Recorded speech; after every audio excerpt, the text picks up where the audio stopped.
Hey everybody, Jake Reichbart here. Today I'm going to share with you a lengthy lesson excerpt. So have your guitars ready and we're going to have some fun together arranging a song. Perhaps you've seen some of my many hundreds of solo guitar arrangements I have here on YouTube, and the inspiration for these arrangements is right here behind me, as you can see.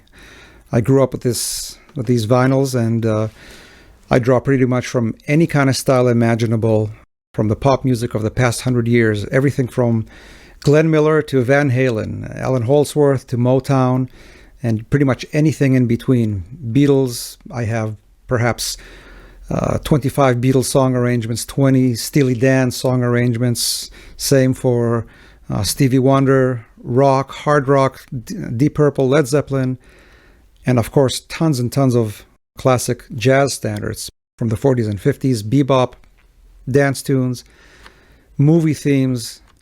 And if you want to learn how to arrange any of these songs for solo guitar, I can teach you. Just like the excerpt that you're about to watch, which comes from a lesson that runs about 90 minutes, I have nearly 200 additional titles, and they are mostly song specific. I enjoy teaching through specific songs because I can show you hands-on how I approach arranging a song. What's nice about these lessons is that I don't just tell you, do this and you're done, but rather I'll take you through 3 or 4 or 5 different ways to play the same passage. I'll work with you on dynamics, on articulation, and 100 other things that you cannot just put to paper. As I mentioned, these lessons run approximately 90 minutes. The introduction, which runs usually 15 minutes, focuses on the right hand and rhythm, and in this introduction I go through my 3 pillars of rhythmic arranging, the first principle being melody and bass only, the second being rhythmic arpeggiation, and the third, of course, the down stroke that I play with my right hand fingernails to produce that backbeat that everybody asks me about. Nevertheless, I do have 2 main method lessons. The first one, how to arrange any song for solo guitar, running 2 hours, and also an introduction to fingerstyle guitar and solo guitar arranging, running 2 hours and 40 minutes. The information about these lessons, the cost, my full lesson list, as well as a link to the full performance of the song that we're working on today is below in the information. So expand the information, take a look, and let's get started. The tune starts, of course, with the famous introduction.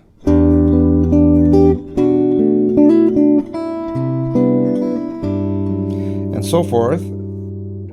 Just 2 things to mention even before I start with the specific positions. One is that we will see this introduction later on played in a different key. So something to keep in mind, we're going to play it later on in B minor. This is E minor.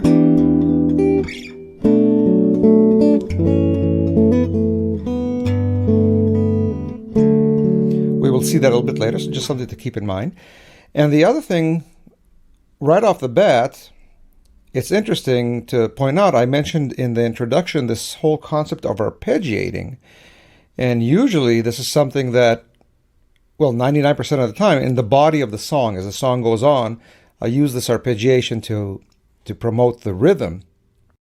But I'm realizing now that I'm doing it even in the introduction. I do this, I don't even think about it anymore. And what I mean by this is the following. The melody, the instrumental melody of the introduction is basically this.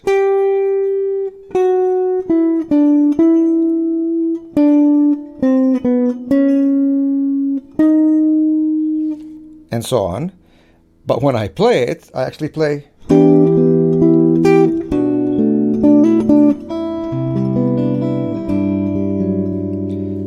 So all these added notes. Da, da, da. So I even repeat this melody note.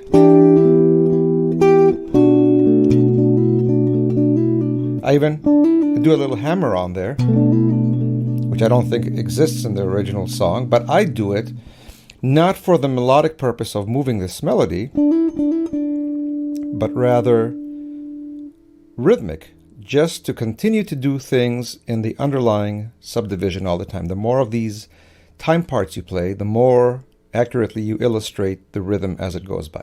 All right, let's get started. The very first position is an E minor 7 in the 7th position. I also use the open E string It is a basic guitar grip, a drop 2 chord. It's kind of a voicing, which you can check out elsewhere. It's the type of voicing that it is, but at any rate, it's a bar on the 7th fret. I play on the 5th string, the E, also the B on the 4th string, 9th fret. The bar takes care of the D on the 3rd string, 7th fret. And this is the melody note here. With my 2nd finger, I play the G on the 2nd string, 8th fret.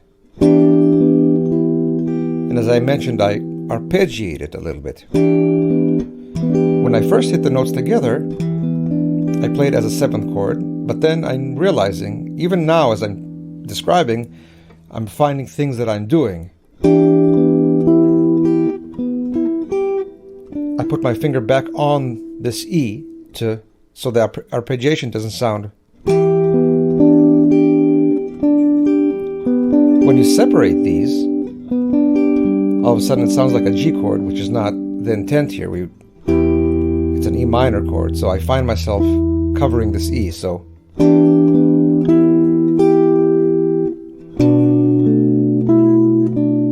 or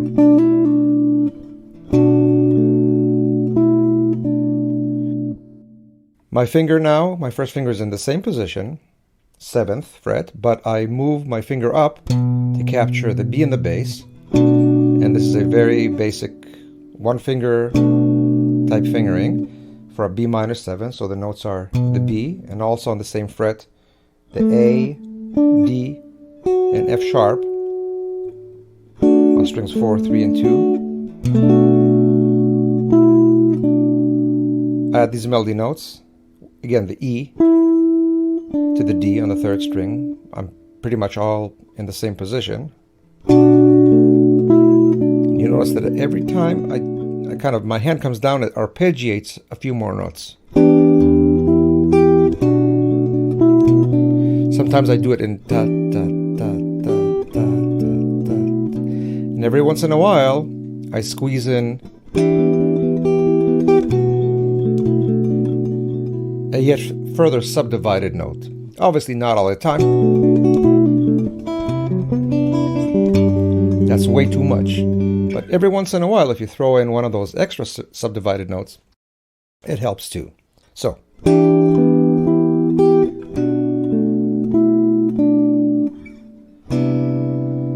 this is a chord voicing that I just like to play in general.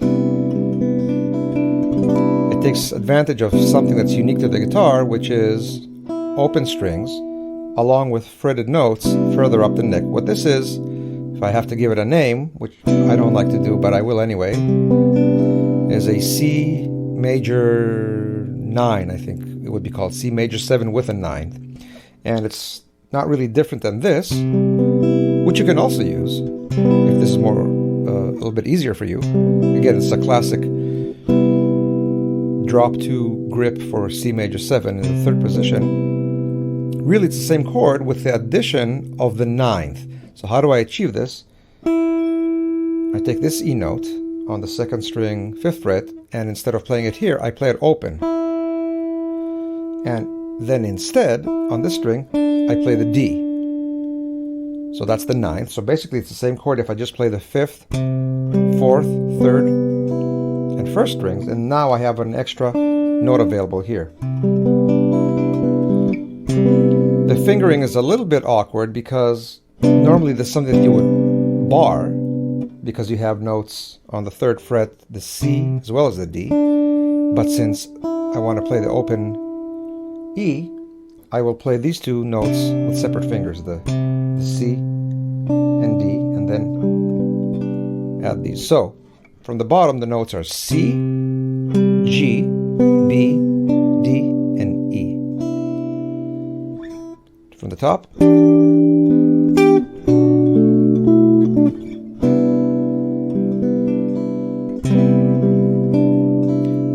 again, opportunity to arpeggiate.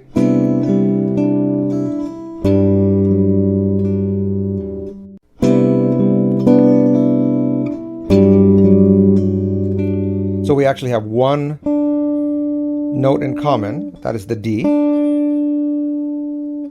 played with the second finger. And what I do is that with my third finger, which just a moment ago has played the B on the third string, I shift that finger to play the F sharp on the fourth string, fourth fret. I do nothing with the pinky. I let the G string ring open now, and my first finger plays the G in the bass. So the notes from the bottom are G on the sixth string, third fret, F sharp, fourth string, fourth fret, an open G, and the D on the second string, third fret. So the concept of the two fingers on the same fret remains, other than I shift my finger from the C to the G. So together.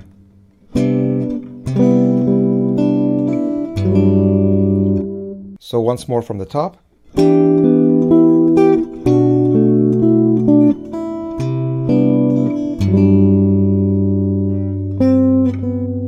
Now I put my pinky to use by playing the C while holding this G chord down, playing the C on the third string, fifth fret, to B.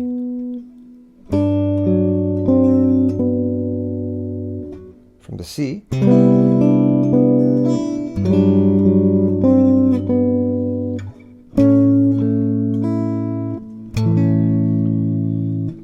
The next voicing is an A,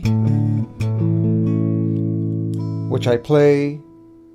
And again, the G, as I mentioned regarding the C, the G and the next two chords are all going to take advantage of the same nice, as I mentioned, guitar feature that we have, which is the open strings blended with fretted notes.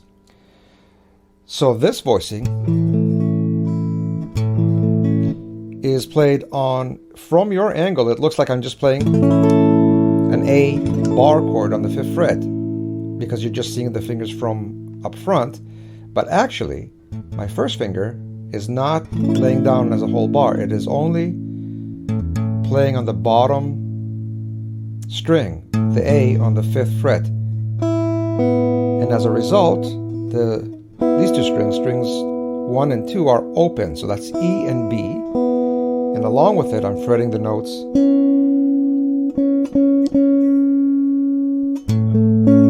C sharp on the third string, 6th fret, an A, 4th string, 7th fret, E on the 5th string, 7th fret, and the A, as we mentioned, on the 6th string, 5th fret. So the notes together are A, E, A, C sharp, and then the open notes are B and E. So from here,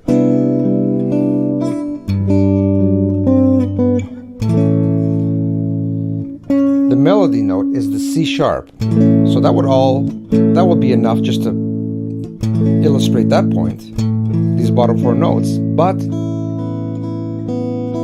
I use these two extra strings for that arpeggiation part, which makes it sound that shimmering effect. So I play the melody first, and then add these additional notes at a softer volume. I don't pick them as loud. And I slide this entire chord up 2 frets, exactly the same fingering, and still have the open E and A. Against this B chord, this E is a suspended 4, an 11th. That's fine. It doesn't really change anything. It's kind of, it helps sustain that shimmer, if you'd like that word, from the previous chord, from the A to the B. So I like that effect. It's a guitar thing, which is kind of nice to be able to incorporate, because these kind of arrangements are not only about representing the song, but as guitarists, it's nice to do guitar things. So again, the melody is on the 3rd string.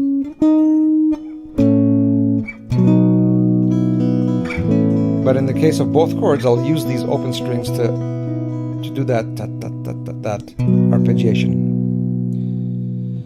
So from the top.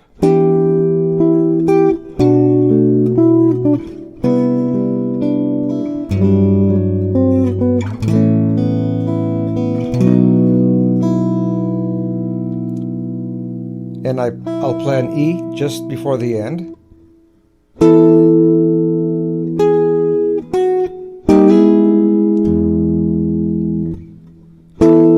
This is an E sus4, very plain, no additional notes. So I have the bottom E, I'm in the 7th position, which is where I was with the B just a moment ago. So I also have the E on the 5th string, 7th fret, along with the B and E on strings 4 and 3, fret number 9. My pinky plays the A note on the 2nd string, 10th fret. And then I release the pinky, and then my 3rd finger is playing this partial bar, playing these 3 notes, which are, again, the B and E, and now also the G sharp.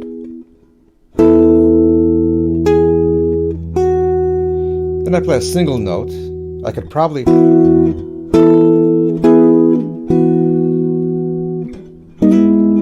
try to play more of the chord notes. I don't think I bother. I don't think it's that important. While these 2 chords had these 3 notes sustained, it made sense to keep playing them while I'm just doing that. And while I'm playing this, you can certainly continue to sustain the bottom E, the open E.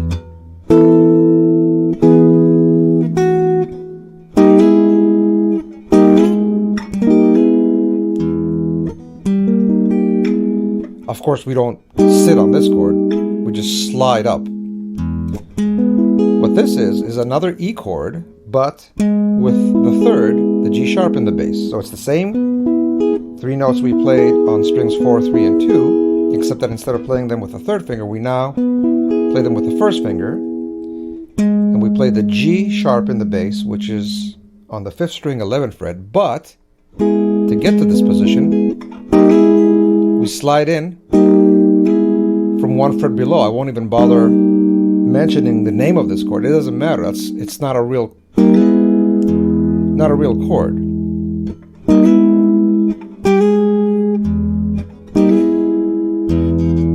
And after I do that, I hit the bottom E one more time. So here's the whole introduction from the top.